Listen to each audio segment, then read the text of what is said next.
한눈에 보기에도 고풍스러워 보이는 건물과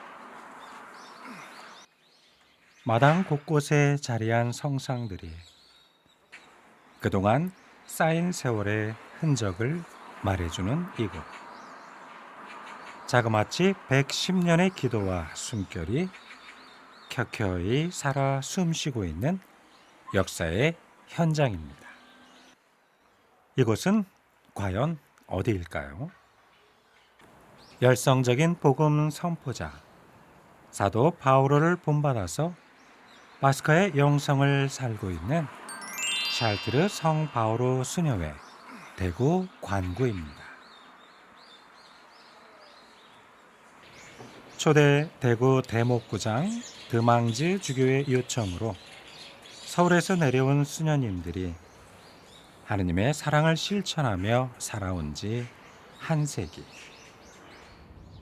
애덕의 수녀가 되기로 서약한 지 올해로 60년이 되는 노 수녀님의 눈빛엔 지난 시간이 고스란히 담겨 있습니다. 이 종소리가 굉장히 좋았어요. 기상종, 삼종기도, 환자 수녀님이 돌아가시려고 할 때 그런 때 종을 치면은 모든 수녀님들이 그 환자 수녀님 방으로 모여서 이제 함께 그 수녀님의 임종을 도와서 기도를 같이 하고 그랬죠. 천년이 하루 같고 하루가 천년 같은 하느님의 시간 안에서 지내온 세월. 그 시간이 바로 이곳에 있습니다.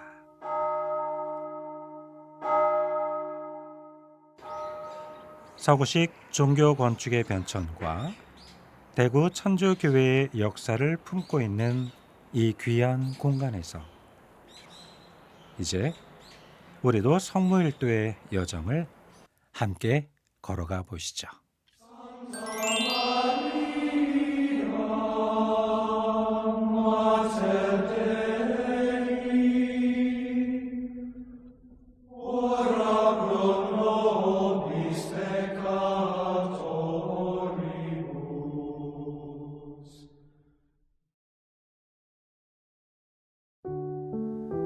안녕하십니까?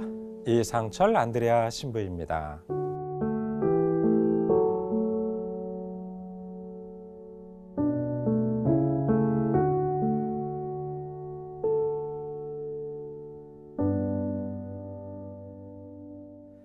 우리 교회 전통 전례 숨결을 새기면서 기도와 삶이 하나 되는 자리를 함께 들여다보는 시간. 마음을 드높이 네 번째 시간입니다. 그동안은 저녁에 드리는 성모일도를 중심으로 소개해 드렸는데요. 오늘은 특별히 하루의 시작을 여는 아침 기도를 함께 나누려고 합니다. 아침 기도는 새 하루를 시작하면서 드리는 기도이기 때문에요. 저녁 기도와는 또 다른 은총의 분위기를 느끼실 수 있을 겁니다.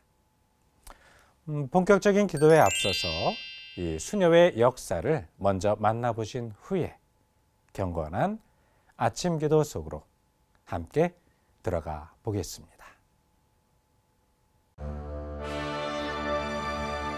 17세기 프랑스, 백년 전쟁과 종교 전쟁, 프랑드의 난까지, 전쟁과 빈곤, 질병으로 얼룩진 혼란의 시대. 프랑스 러베빌 본당에 부임한 루이 쇼베 신부님은 가장 낮은 이들을 위한 공동체를 꿈꿨습니다. 1696년 루이 쇼베 신부님은 뜻을 함께한 여성들과 사랑과 봉사의 씨앗을 뿌리기 시작했습니다. 이후 수녀회는 프랑스 전역으로 빠르게 성장했고 1727년에는 남아메리카로 첫 선교사를 파견하며 복음의 길을 세계로 넓혀 나갔습니다. 그로부터 약 160년이 지난 1888년 마침내 4명의 선교 수녀님들이 조선 땅을 밟게 됩니다. 당시 조선 대목구 블랑 주교님의 간절한 요청에 따른 것이었죠.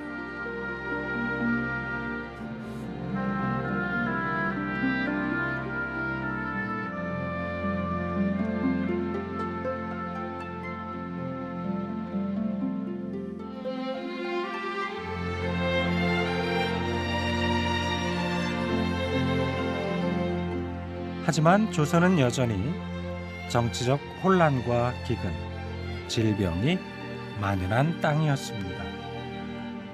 초기에 파견된 수녀님들은 대부분은 과로와 병으로 생을 마쳤고 그 고난의 시간 위에 수도회는 천천히 그러나 깊이 복음과 사랑의 뿌리를 내렸습니다.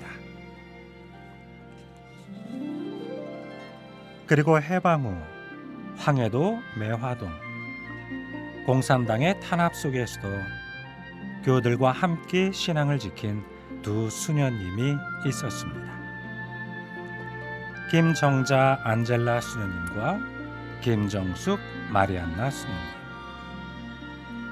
이 두 수녀님들은 1950년 10월 본당에 들이닥친 공산당의 폭력 앞에서 순교했습니다. 또한 한국 광구 초대 광구장 베아트릭스 수녀님 역시 가난한 환자들을 돌보며 헌신하던 중 한국 전쟁을 맞았고 북으로 끌려가 죽음의 행진 속에서 순교하였습니다. 이처럼 수많은 수녀님들의 희생과 헌신은 이 땅에 깊이 새겨져 교육과 의료, 사회복지, 그리고 영성에 이르기까지 우리나라 근대화의 밑거름이 되었습니다. 한편 1911년 6월 11일 로마 교황청은 조선 대목구에서 분리된 대구 교구 설립을 승인하고 초대 교구장으로 드망즈 주교님을 임명합니다. 이후 1914년 6월 16일 드망즈 주교님은 샬트르 성바오로 수녀회 총장 수녀님에게 대구 수녀원 설립을 공식 요청합니다. 그리고 뱅상 수녀님을 포함한 선교 수녀님들이 대구에 도착했고요.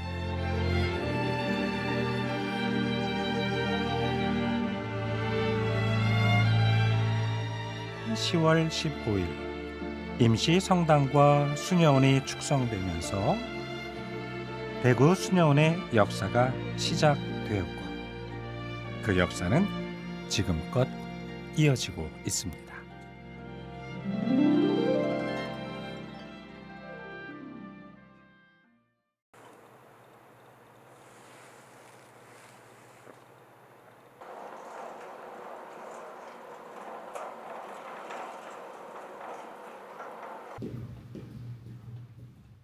저는 아침에 일어나면 제일 드는 생각은 감사하다.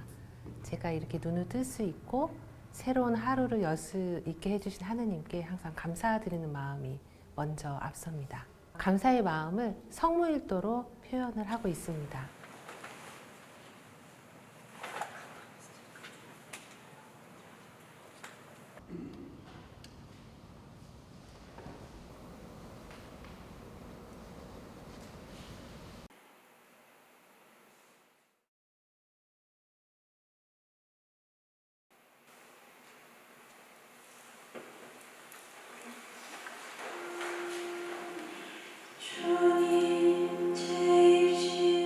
지금 샬트르 성바오로 수녀회에서는 본격적인 성모일도를 하기에 앞서 초대송을 먼저 드리고 있는데요.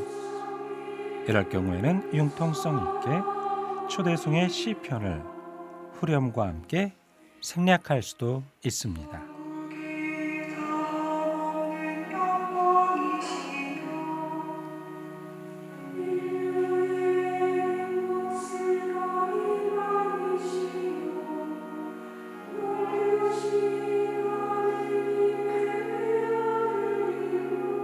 성모일도에 대한 총 지침에 따르면 성모일도를 자기 나라 말로 바칠 때에는 그 나라의 전통과 문화를 고려해서요, 찬미가를 조정할 수도 있고요, 새로 만든 찬미가를 도입할 수도 있고, 또 전통적인 곡조로 부를 수도 있다, 이렇게 밝히고 있습니다. 지금 들으시는 이 찬미가는 바로 그 지침 안에서 1980년경 이곳을 지도하시던 손상호 신부님께서 만드신 곡입니다. 손상호 신부님께서 프랑스에서 공부를 마치시고 요양을 저희 수녀원에서 하신 적이 있어요. 1980년도에서 1981년도까지 그때 계시면서 이제 많은 작곡을 하셨는데, 그 교회의 선법이 아닌 우리 정서에 맞는 선율로서 찬미가, 시편, 지가리아, 마리아 노래 등을 많이 작곡을 해주셨어요. 그래서 처음으로 저희가 그거를 받아서 직접 저희와 함께 부르고 작업을 하면서 나중에는 이제 미사곡이며 화답송까지 이렇게 작업을 더 연이어서 크게 확장되어 나갔는데요. 저희 모국어에 맞는 선율을 이제 작곡을 하다 보니까 그게 이제 약간 국악의 느낌이 살짝 드는 것 같아요.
성모일도의 각 시편과 찬가에는 고유한 후렴이 있고요. 후렴은 그저 지나칠 수 있는 문장에 주의를 기울이도록 강조하는 역할을 합니다. 이때 선창자가 먼저 후렴을 부르는 것은 그 구절 안으로 우리를 초대하는 일종의 시작 신호라고 할 수 있습니다. 그래서 이것처럼 후렴구에 한두 단어만 짚어주듯이 선창하고요, 이어서 공동체 전체가 응답하는 형식으로 이어집니다.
성모일도에서 시편을 바칠 때는 오르간 반주와 함께하거나 또 반주 없이 진행하기도 합니다. 특히 우리말은 라틴어처럼 강세가 뚜렷하지 않아서요. 노래로 옮길 경우에 선율적인 맛이 다소 줄어들 수 있습니다. 같은 구조가 반복되는 시편 장의 특성상 굳이 반주를 더하지 않고 기도에 집중하기도 합니다.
성모일도 가운데 아침 기도와 저녁 기도에는 성경에서 발췌한 찬가가 하나씩 포함됩니다.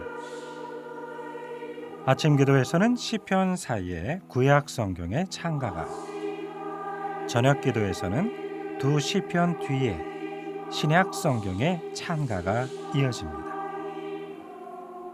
지금은 아침 기도이기 때문에 구약 성경 가운데서 예레미야서의 찬가를 바치고 있습니다.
첫 번째 시편보다 찬가 뒤에 이어지는 두 번째 시편의 선율이 훨씬 다채롭게 느껴지시죠?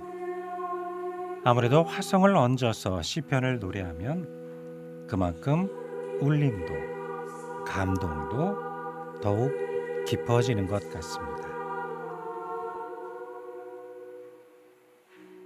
성가가 기도의 두 배라는 말이 있듯이 화성을 이용해서 시편을 부르다 보면 아무래도 더 영적으로 충만하게 기쁨을 표현할 수 있어서 또한 능동적인 참여를 할 수 있어서 그렇게 부르고 있습니다.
그것은 내가 약해졌을 때 오히려 나는 강하기 때문입니다.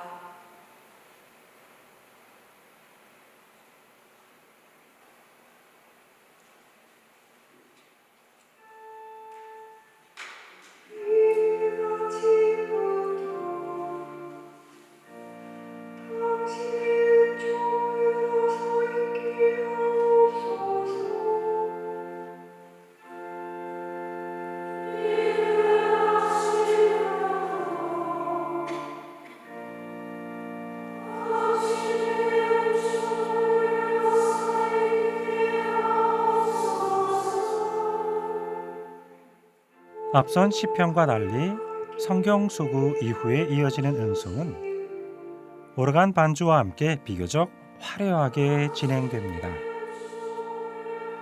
시편은 길이가 길어서 빠르게 낭송하는 식으로 바치는 경우가 많지만 응송은 짧기 때문에 노래로 화려하게 부르던 것이 우리 교회의 전통입니다.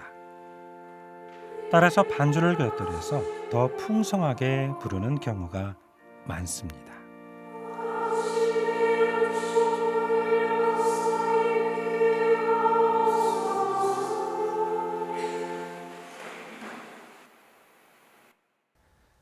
성모일도에는 복음에서 온 세 개의 아주 중요한 핵심 찬가가 있습니다. 아침 기도에는 지카리아의 노래를 바치고요. 저녁 기도 때에는 성모의 노래, 그리고 끝 기도를 바칠 때는 시메온의 노래를 바치게 됩니다. 이 가운데에서 지카리아의 노래는요, 세례자 요한의 탄생을 통해서 다가올 메시아의 구원을 예언하고 찬미하는 내용으로 이루어져 있죠. 그러면서 구약의 완성과 새로운 희망을 함께 노래합니다. 그래서 아침 성모일도에서 이 지카리아의 노래를 바치는 것은요, 오늘 하루도 주님의 자비 안에서 시작하겠습니다. 이 날을 하느님께 드리는 봉헌의 날로 살겠습니다 라고 하는 공동체 고백을 드리는 셈이죠. 그 마음을 담아서요, 계속해서 아침 기도 함께 하시죠.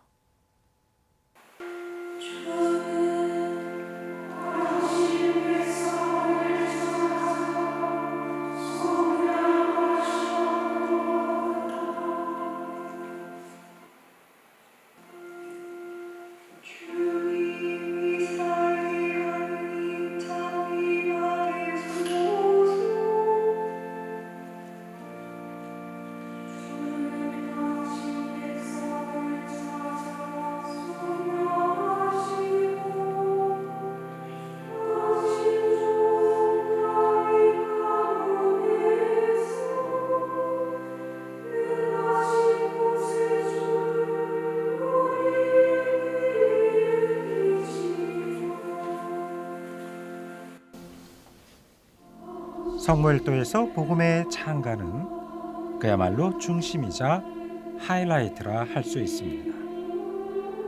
그렇게 지카리아의 노래를 바치는 수녀님들의 감회 역시 남다를 것으로 짐작됩니다.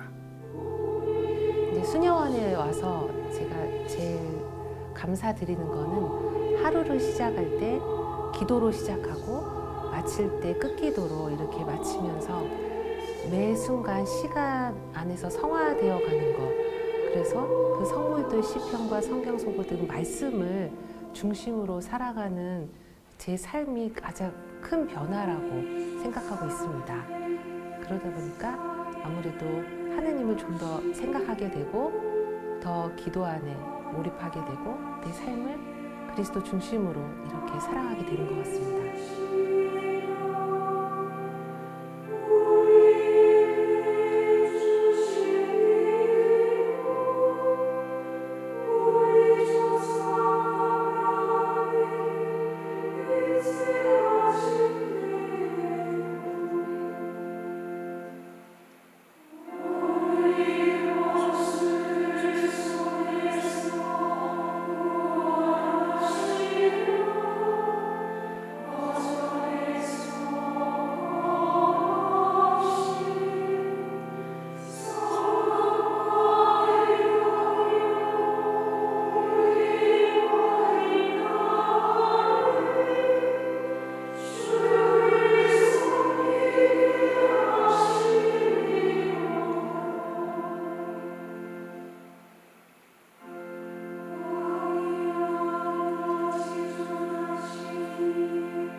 형제 여러분, 당신 백성을 위하여 태어나시며 죽으시고 부활하신 그리스도께 눈을 들어 신뢰하는 마음으로 기도합시다.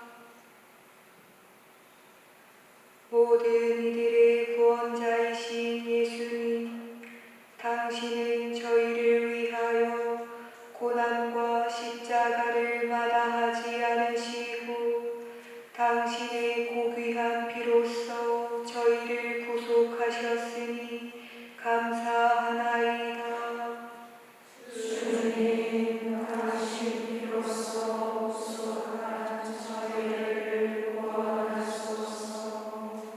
주님, 당신은 샘물처럼 솟아올라 영원히 살게 하는 물을 주시기로 약속하셨으니 모든 이들 위에 당신 성령을 부어주소서.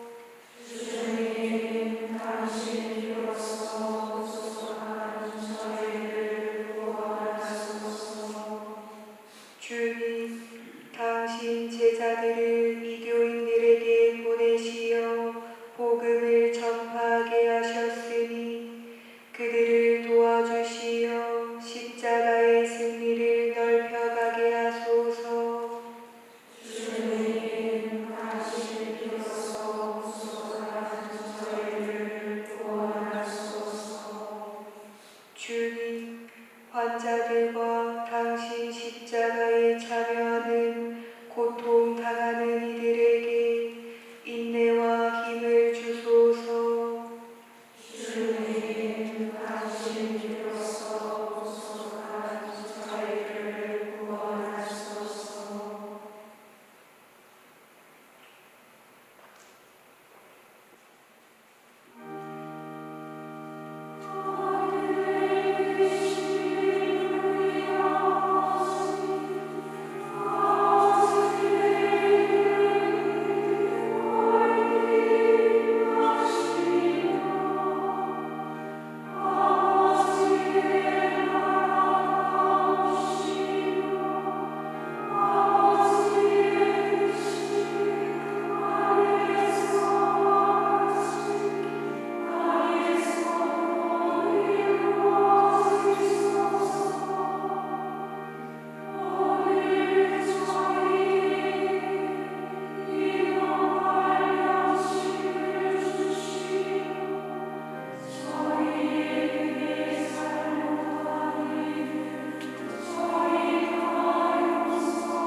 전능하신 성부님, 저희 마음에 들어오시어 저희가 당신 계명의 비간에서 거닐고 저희의 인도자시요 임금이신 당신을 언제나 따르게 하소서.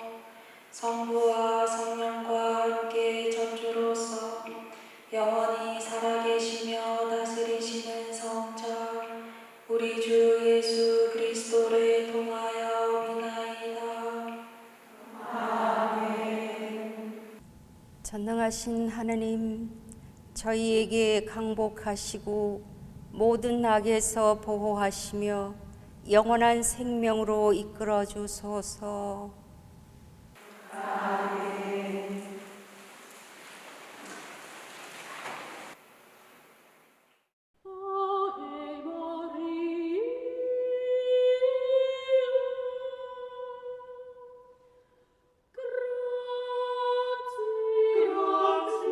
아직 어두움이 채 가시지 않은 이른 새벽, 아베 마리아와 함께 샬트르 성 바오로 수녀회 대구 관구의 하루가 시작됩니다. 함께 모여 기도로 하루를 여는 수녀님들, 이분들은 일상에서 어떤 사명을 살아가고 있을까요? 1888년에 한국에 진출한 샤르트르 성바로 수녀회, 한국 최초의 수도회였습니다. 하얀 꼬르넷을 쓴 4명의 선교 수녀님들은 순교자 후손 5명과 함께 블랑주교의 고아원을 이어받았습니다. 그리고 가난 속 아이들에게 글과 기술을 가르치며 스스로 일어설 힘을 심어주기 시작했습니다. 가난한 동네 사람들의 그 영적 인간적 품위를 올려주는 게 저희들이 카리스마라고 볼 수 있는데, 여자라는 그 자체로도 가난한 존재인데 교육이 전혀 안 됐었습니다. 또 한국 땅에 와서도 보육원을 시작함과 동시에 또 아이들을 교육을 했고, 1899년 제물포 수녀원 수녀님들이 여학교에서 아이들에게 글과 바느질, 기도문과 교리를 가르치며 본격적인 교육을 시작했습니다. 당시 상황이 어렵기로는 대구 역시 마찬가지였습니다. 무엇보다 갈 곳 없는 아이들을 돌보는 일이 시급했습니다. 1910년 한일 합방이 되고 길거리에 아이들이 많이 이렇게 떠돌아다니거나 부모님이 없고 먹을 게 없어서 이렇게 그런 애들이 많았습니다. 그 중에 한 40명 정도가 이제 김보록 신부님이라고 계산 성당의 신부님께서 신자들의 집에다가 이렇게 맡겼던 아이들을 금왕주 주교님께서 케어해달라 이러셔서 맡기셨어요, 우리 수녀님들한테. 그렇게 시작된 것이 바로 백백합 보육원입니다. 아이들을 돌보다 보니 해야 할 일도 점점 늘어났습니다. 그 아이들이 많이 아파요. 그리고 프랑스에서 오신 수녀님들 중에 간호사 수녀님들이 계셨습니다. 그래서 처음에는 아이들을 진료하기 시작했는데 동네 사람들도 오기 시작을 했습니다. 그래서 이 진료소가 점점 커지면서 나중에는 성요셉 무료 진료소가 수녀원 그 반대편에 또 새로 생겼고요. 아이들만이 아니라 동네 이웃들의 상처까지 함께 보듬어 주었던 곳. 그래서 샤르트르 성바오로 수녀회는 언제나 가장 힘든 이들 곁에 머물러 있었습니다. 그러던 중 한국 전쟁까지 일어나면서 돌봐야 할 아이들은 더욱 늘어났습니다. 6.25 그 당시에 아이들이 400여 명이나 됐습니다. 매일 그 아기들에게서 나오는 기저귀가 이거 엄청난데요. 빨래를 해야 되는데 물이 없었습니다. 그래서 그거를 수녀님들이 다 그 손수레 같은 데다가 씻고 여기서 한 2km 떨어진 그 강가에 가서 그거를 빨아서 세탁을 해서 그 옆에 돌 위에다가 그걸 다 말리고. 그렇게 수많은 사람들의 손길과 사랑으로 운영됐던 백백합 보육원. 그리고 그 뒤에는 수녀님들의 또 다른 노력, 백합 식품이 있었습니다. 저희 수녀원 생계와 또 보육원의 생계를 위해서 계속적으로 어떤 일들을 찾다가 1968년에 본격적인 사업으로 이 메주를 이제 만들어서 판매하는 일을 이제 사업으로 시작하게 되었습니다. 한국인의 밥상에서 빠질 수 없는 장, 메주를 직접 만들고 된장을 완성하기까지 수녀님들의 밤낮 없는 노력이 있었습니다. 이렇게 만들어진 수익은 더 많은 곳에 사랑으로 전해졌습니다. 그러던 중 수녀님들은 아이들 가운데 더 섬세한 보살핌이 필요한 경우가 많다는 사실을 깨닫게 됩니다. 결국 수녀님들은 6살 미만의 아기들을 돌보는데 더욱 집중하기로 하고요. 몇몇 아이들은 해외 입양을 보내기로 결정하게 됩니다. 아주 어린 아기들을 300~400명 막 이렇게 할 수가 없어서 거의 다 해외로 입양을 보냈는데,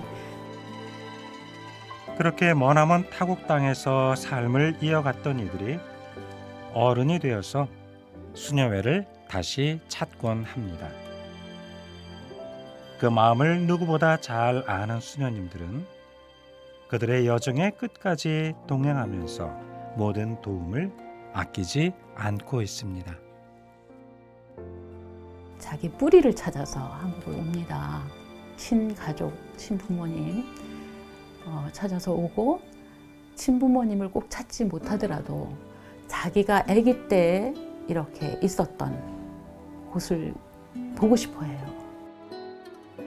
가슴 아팠던 질곡의 세월이 지나고 보육원에 머무는 아이들의 수도 점차 줄어들었습니다. 그 흐름 속에서 백백합 보육원은 일시보호소를 거쳐서 백합 어린이집으로 새롭게 문을 열었습니다. 고아들은 점점 줄어들고 그 대신에 이제 맞벌이 부부의 아이들, 그냥 하루 종일 엄마 아버지가 직장에 나가야 되니까 아기들 돌볼 수가 없잖아요. 그런 애들, 요 주변이 굉장히 가난한 사람들이 그때 남산동에 그 저소득층의 아이들을 우리가 돌보아야 할 필요가 더 있다. 우리 카리스마를 살리면서 그래서 어린이집을 시작했고 이후 시대의 변화에 따라 백합 어린이집을 찾는 아이들의 모습은 달라졌지만 처음 백백합 보육원을 세울 때 품었던 인간적이고 영적인 품위를 높인다 하는 교육 이념만은 지금도 한결같이 이어지고 있습니다. 또 아이들의 인성 교육으로 보석 활동을 하고 있는데요. 이 보석은 하나님께서 우리에게 당신의 심성을 넣어주셨는데요. 그 심성을 발견하고 그 심성을 찾아가는 게 교육이라고 여겨집니다.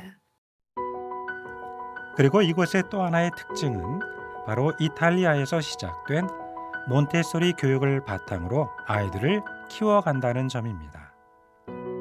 몬테소리의 가장 큰 목적은 인격 완성이라고 저희는 이제 알고 있고, 그러기 위해서는 자기 중심이 아닌 또 타인을 배려할 줄 알고 또 남을 위해서 무엇인가 이렇게 할 수 있는, 스스로 무언가를 할 수 있는 그런 눈을 키울 수 있는 교육이라서 정말 좋은 교육인 것 같다고 생각합니다. 이런 따뜻한 교육 사도직과 더불어 샬트르 성바로 수녀회 대구 관구가 힘쓰고 있는 또 하나의 중요한 사명이 있습니다. 바로 정의, 평화, 창조 보전 활동입니다. 우선 JPIC는 정의, 평화, 창조 질서 보전의 줄임말인데 그 중에 하나가 이제 생태농법으로 짓는 어떤 농사와 관련된 건데 나름대로 좀 큰 그 농지를 저희가 보유를 하고 있는 거죠, 수녀원 안에.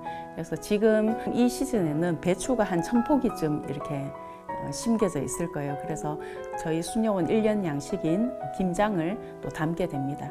그리고 감자 시즌에는 또 감자를 심어서 저희가 또 수확해서 직접 먹게 되고, 앞으로는 그런 어떤 자급자족의 어떤 삶의 형태들을 좀 더 누릴 생각입니다.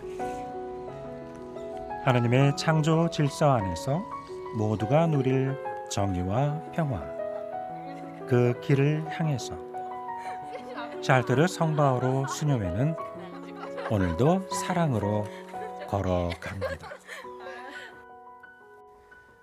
샬트르 성바오로 수녀회와 함께한 이 시간, 여러분께는 어떻게 다가오셨나요? 수녀님들의 일상을 따라가 보니 이 기도라고 하는 것은요, 어쩌면 이렇게 우리의 삶 가운데 스며들어 있을 때 가장 진실해지는 것이 아닐까, 이런 생각이 듭니다.